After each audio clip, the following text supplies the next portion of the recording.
문장을 통해 현안을 둘러보고 더 나은 문장 기대해보는 시간. 김성환 시사평론가 서효인 시인이 만드는 공감 칼럼 문장들 두 필진 나오셨습니다. 안녕하세요. 안녕하세요. 안녕하세요. 예, 먼저 오늘의 문장 듣고 오겠습니다. Fordo is gone.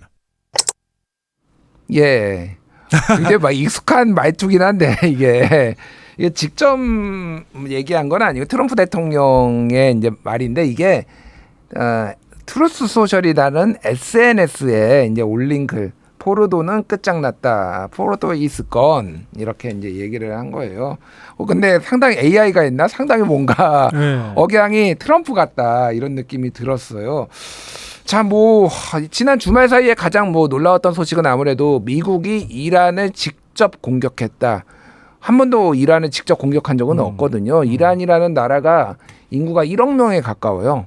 중동에서는 아마 사우디 다음으로 가장 큰 나라, 국토도 크고 잠재력도 크고 또 이렇게 군사 대국이기도 하고 그런 나라를 직접 공격했다. 중동 전쟁 커지는 거 아닌가 우려가 커지고 있는데 일단 두 분은 어떻게 들으셨는지. 포르도가 그 가장 중요한 핵시설이 있는 곳이라고 얘기하잖아요. 예. 그래서 포르도는 끝장났다 이렇게 이제 표현을 한 건데요. 8글자잖아요. 굉장히 폭력적으로 들렸어요. 저는. 그러니까 굉장히 짧은 문장이지만 상대에 대한 배려까지는 아니지만 물론 이제 폭격을 하는데 상대를 배려하면 폭격을 못할 테니까 예. 그렇다고 볼 수 있긴 하는데 그 담겨 있는 그 어떤 느낌이라고 할까요? 그게 일종의 이제 굉장히 우월한 어떤 상대가 이제 낮고 힘이 없는 약자를 상대로 해서 내가 내 마음대로 했어라고 하는 그런 폭력성이 드러나는 문장인 것 같아서 좀 약간 섬뜩한 느낌도 들었어요. 그렇군요. 네. 네. 시인님은 어떻게 들으셨습니까? 트럼프 대통령이 일기 트럼프 행정부가 시작하기도 전에 그 엔터테이너로서 활동할 때 리얼리티 프로그램에서부터 유행시킨 말이 You are fire거든요. 맞아요. 그래서 트럼프 대통령 됐을 때 You are fire라는 말이 전 세계적으로 유행을 했어요. 약간 우스갯소리로. 그건 다를 게 없는 거예요. 근데 한 사람을 직장에 세고시킬 때 미국 같은 제도에서는 You are fire 하면 나가야 되죠. 근데 한 나라도 그렇게 여기고 있는 단어 숫자예요. 근데 이게 과연 그렇게 될 일인가 또 의심스럽죠. 그러네요. 미국 대통령이니까 이런 말 쓸 수 있지 전 세계 어느 대통령이 이런 표현을 쓸 수 있을까? 그런 생각이 드네요. 네, 지금 전 세계를 다스리는 CEO나 기업체 오너 정도로 자신을 생각하고 있지 이라는 않나? 해고야. 네, 이란 해고야. 네. 다른 미국 대통령도 이런 표현을 쉽게 쓰지는 않을 거예요. 그러니까 굉장히 맞아요. 공격을 하더라도 굉장히 절제된 언어를 쓰는데 굉장히 트럼프 대통령의 특성상 조금 직설적인 단어를 쓰는 것 같은데 쉬스콘도 아니고 포르도 있고 예. 끝장났다, 가버렸다 이렇게 얘기를 했어요. 자, 근데 이번 폭격 작전을 좀 지켜보는 백악관의 사진도 충격이었는데 마가 모자를 또 썼더라고요. 그러면서 이게 이란을 위대하게 만들겠다라고 얘기를 하면서 본인은 또 아메리카를 다시 위대하게 모자를 쓰고 있고 참 희한하다 그런 생각이 많이 들어요. 예. 그러니까 트럼프 대통령이 이제 LA에서 불법 이민자 단속에 저항하는 시위가 생기니까 그때 주지사의 동의도 받지 않고 주 방위군 투입하고 그리고 해병대도 투입했잖아요. 그 모습 보면서도 느끼지만 그리고 또 열병식도 했잖아요. 우리 그 얘기도 했는데 열병식이라고 하는 건 대통령의 힘을 과시하는 자리가 아니잖아요. 국가의 힘을 과시하는 거면 또 모르겠는데 근데 트럼프 대통령의 생일날 맞춰가지고 열병식을 하는 것도 좀 아이러니했고 그 모습 보면서 이 사람은 그 나의 힘을 과시하는 데 도취되어 있는 거 아닐까 좀 그런 생각을 했어요. 이란을 공격하는 것도 굉장히 많은 이유가 있을 거 아니에요. 핵 협상이 결렬된 부분도 있고 그다음에 앞으로 핵을 만들 가능성이 있다고 하는 걸 그걸 가지고 핵 시설을 공격을 한 건데 트럼프 대통령이 마가 모자를 딱 쓰는 순간 그런 거죠. 감히 나는 이런 힘을 갖고 있는 사람이야. 미국을 위대하게 하려고 하는 것보다는 오히려 트럼프 대통령을 위대하게 보이게 하기 위해서 그렇게 했던 것이 아닐까? 그런 생각이 전 좀 들었어요. 그렇군요. 지금 그 문장이 이란을 위대하게 하겠다라고 예. 써져 있는 거잖아요. 미국 Make Iran Great Again. 네, 네. 완벽한 콩글리시로 읽었습니다. 그러니까 레짐 체인지를 하든 어떻게 하든 지금의 이란 체제를 바꿔서 내가 더 낫게 만들어 줄게라는 메시지를 읽히는데 사실 미국이 이런 식으로 개입해서 정권을 바꿔서 그 나라가 잘 된 케이스가 많이 없습니다. 보통 그렇게 되면 내전에 들어가는 경우가 상당히 많았어요. 네, 예. 그 80년대 이전에 80년대에는 이 남미에서 그런 일이 많이 일어났는데 예. 칠레에서 아엔데 정권이 최초로 민주적으로 정권 교체했는데 얼마 있지 않아서 미군에 의해서 다시 피노체트가 입각을 해서 얼마나 많은 사람이 죽고 고통을 받았습니까? 뭐 파나마 같은 경우도 마찬가지고 또 이라크 같은 경우 대량 살상 무기를 핑계 삼아서 이라크 전쟁을 벌였다가 지금까지도 그 문제가 제대로 해소가 안 되고 있잖아요. 예. 만약에 뭔가 그렇게 보이지도 않지만 이란의 어떤 변곡점을 미국이 만들어낸다고 하면 더 큰 혼란이 일어나지 않을까 하는 걱정도 되고요. 이게 점점 더 그 소셜 트루스의 몇 마디로 세계를 혼란으로 이끄는 미국 대통령이라니 좀 공포스러운 지경이죠. 뭐 이런 부분에 있어서 최종적인 결정권을 갖고 있는 사람은 미국 대통령이니까 뭐 대통령 얘기를 조금 더 안 할 수가 없는데요. 예. 지금 오사마 빈 라덴 다큐멘터리가 있어요. 그럼 혹시 보신 분들이 있을지 모르겠는데요. 빈 라덴을 그렇게 잡으려고 그랬는데 못 잡았잖아요. 한 10몇 년 걸렸어요. 빈 라덴 잡는데. 맞아요. 그러니까 마지막으로 숨어있던 데가 파키스탄의 한 그 가정이었어요. 맞아요. 예. 거기에 이제 군사작전을 할 때 그 당시 사진으로 기억하시는 분들이 많을 거예요. 오바마 대통령이 상석은 아마 합창한 문장인가? 그 작전을 지휘한 지휘관한테 상석을 내주고 그 옆에 쪼그리고 앉아서 굉장히 긴장된 표정으로 있는 사진들 아마 기억하시는 분들이 있을 거예요. 유명한 사진이죠. 예. 그걸 보면서 많은 사람들이 대통령은 저렇게 해야 되는 거구나 이런 생각들을 했거든요. 근데 트럼프 대통령은 그게 아니잖아요. 내가 해냈어. 이 행위 자체가 미국이 위대하다는 걸 전 세계에 과시한 거야. 어디 불량 깡패 국가가 감히 핵 개발을 하려고 해? 미국은 뭐든지 다 할 수 있어 전 세계에서. 이런 모습들이 대통령하고 이렇게 대통령이라고 하는 지위하고 투사가 돼서 저는 보였어요. 미국이 지금 전 세계를 여러 가지 면에서 흔들고 있잖아요. 예. 미국이 스스로 만든 질서를 자기 스스로 무너뜨리고 있거든요. 미국이 만든 게 유엔이잖아요, 사실은. 2차 세계대전 그 이후에 새로운 질서를 구축하기 위해서 만든 거잖아요. 예. 유엔 헌장에는 이런 선제 공격 못하도록 돼 있어요. 그렇죠. 그러니까 먼저 공격을 받아야 공격할 수 있는 거거든요. 근데 이란은 핵을 갖고 있는 나라도 아니에요.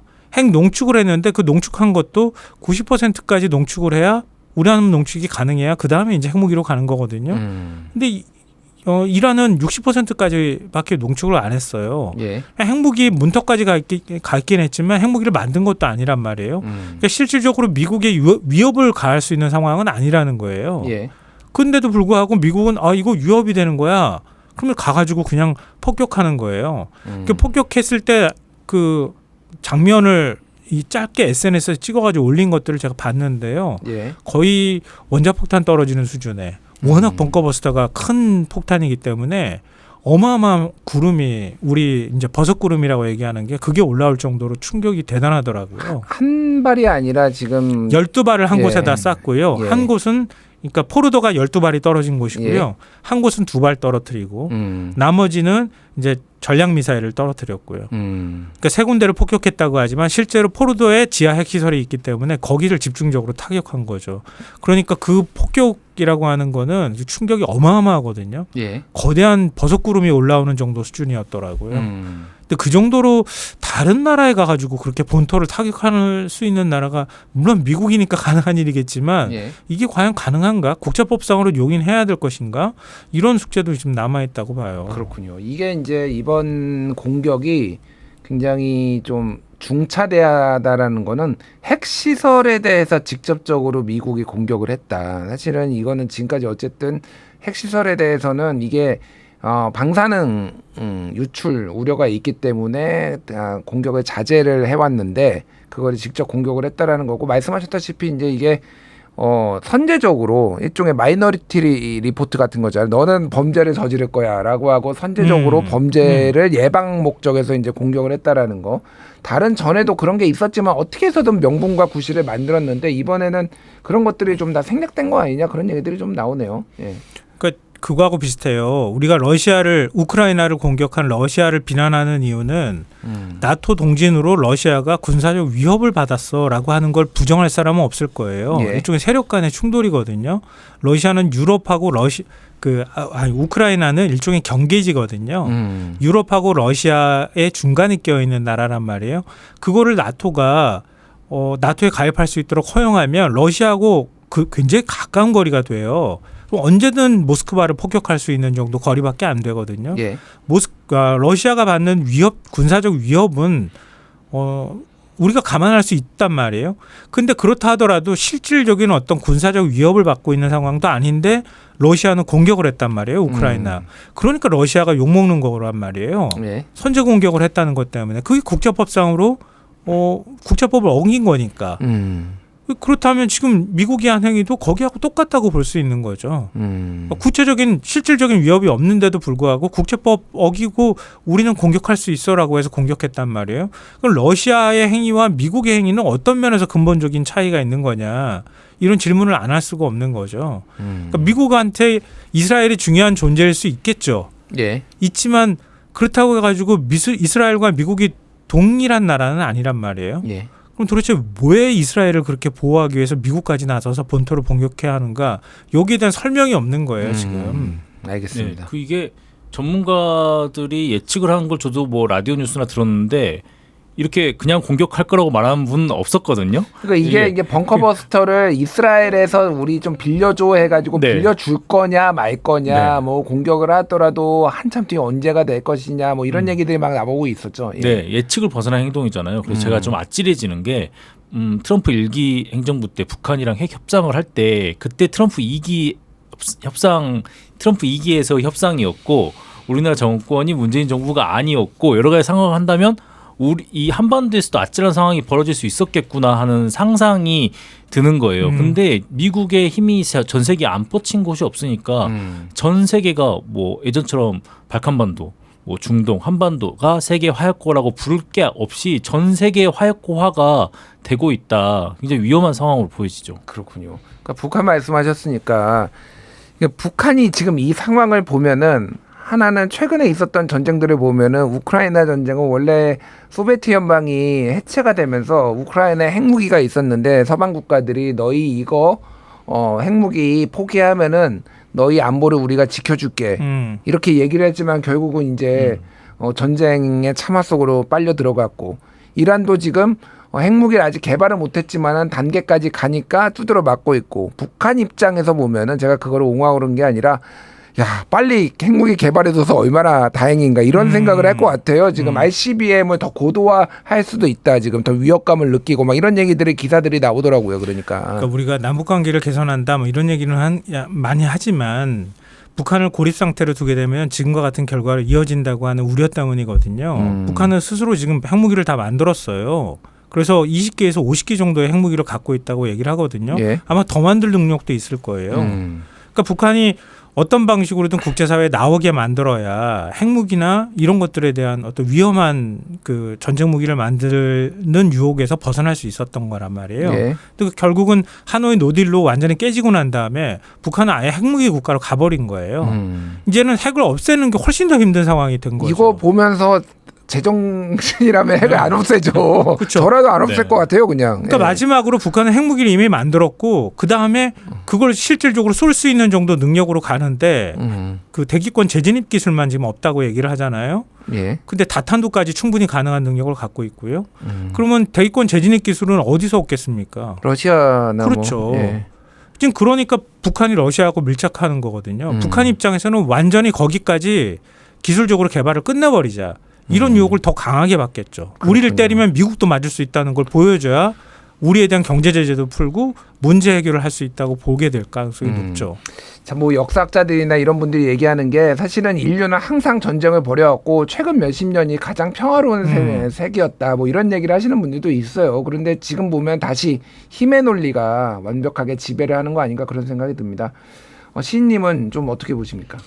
그 우리 본성의 선한 천사 라는 스티븐 핑거의 책이 있는데 거기서 보면 그럼에도 불구하고 인류는 나아졌다. 예전에는 사람을 돌로 쳐 죽이고 예. 노예로 팔고 잔인한 방법으로 뭐 죽이고 뭐 그랬었잖아요. 근데 지금은 어떻게 우리가 규칙을 만들어서 그 안에서 전쟁을 하려고 해도 하는 것 자체가 발전했다라고 얘기를 끝맺음해요. 뭐 저도 사실은 그런 것 같아요. 뭐 1차 세계대전, 2차 세계를 거쳐오면서 전쟁이 일어나면 어떤 식으로까지 일어날 수 있는가 우리가 인류가 목도했잖아요. 근데 지금은 굉장히 제어하기 힘든 상태의 세계 최강대국의 대통령이 있음에도 불구하고 여러 모드로 제어 장치가 그 영향을 발휘하고 있는 것 같아요. 그런데 이게 언제까지 효과를 발휘할 수 있을지 우리 본성이 선한 천사가 어디까지 지금 왔는지 실험이 되고 있는 것 같습니다. 네. 이제 평화의 시대는 끝난 거 아닌가? 아까 말씀하시면서도 제가 그런 생각을 했는데요. 예. 세계 국제적 힘의 역학관계가 무너지기 시작하면서 여러 개의 힘이 충돌하잖아요. 이런 불안정한 상태가 결국 또 다른 전쟁을 만들지 않을까 좀 걱정되고요. 전 세계에서 가장 핍박받았던 민족하면 이스라엘을 꼽잖아요. 예. 뭐 디아스포라 이후에 한 2000년가량 떠돌이 생활을 하다가 결국 홀로코스트의 가장 큰 피해자였잖아요. 600만 명이 죽었다 이렇게까지도 얘기하는데 그랬던 피해자가 제일 큰 지금 가해자가 되어가는 거 아닌가? 이게 또 역사의 아이러니가 아닐까 그런 생각도 해봅니다. 예, 참 뭐가 됐든 우리라도 힘을 지켜서 우리라도 잘 우리 스스로를 지켜야 되겠다 이 생각이 많이 드네요. 참 무섭습니다. 세계 정세. 지금까지 두 분과 함께했습니다. 감사합니다. 고맙습니다. 감사합니다.